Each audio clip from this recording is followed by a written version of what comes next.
ময়মনসিংহ মেডিকেলের মর্গে পড়ে আছে মায়ের মরদেহ। হাসপাতালে ভর্তি তার 2 বছরের শিশু, কিন্তু তাদের কারো পরিচয় জানা যায়নি। হাসপাতালে কারা এনেছিলেন সেই তথ্যও মিলছে না। শিশুটির দেখভাল করছেন ওয়ার্ডের লোকজন। দুদিন ধরে কাঁদছে শিশুটি। শুক্রবার ভোরে ময়মনসিংহ মেডিকেল কলেজ হাসপাতালে অজ্ঞাত পরিচয়ে মা ও শিশুকে ভর্তি করা হয় রক্তাক্ত অবস্থায়। পরদিন রাতে মা মারা যাওয়ার পর মরদেহ রাখা হয়েছে মর্গে। শিশুটি বেঁচে থাকলেও মেলেনি পরিচয়। ভর্তি রাখা হয়েছে ২৬ নম্বর ওয়ার্ডে। বাবার খবর আমরা জানি না, কিন্তু মা মারা গেছে।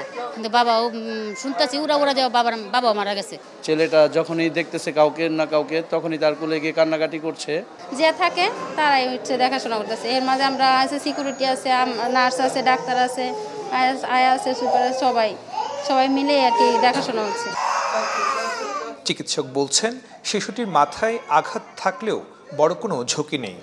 ভাইটালস এবং আদার সব কিছু ভালো আছে। বাচ্চাকে আগে স্যালাইন দেওয়া হচ্ছিল, আজকে ওর লোকে মুখেও খাওয়া দাওয়া করছে। তো বাচ্চা কাঁদতেছে কন্টিনিউয়াস, যেহেতু ওর মা নাই। তো ওনার পাশের বাচ্চারই যে অ্যাটেন্ডেন্ট আর কি, ওর মাই আর কি ওকে প্রপারলি মোটামুটি টেক কেয়ার করতেছে। ওই রাতে অ্যাম্বুলেন্সে আনা হয় তাদের। তবে হাসপাতালে যারা ভর্তি করে রেখে গেছেন তাদের সম্পর্কে জানে না কেউ। মা ও সন্তানের পরিচয় শনাক্তে কাজ করছে পুলিশ। সুলতান মাহমুদ কনি, চ্যানেল 24, ময়মনসিংহ।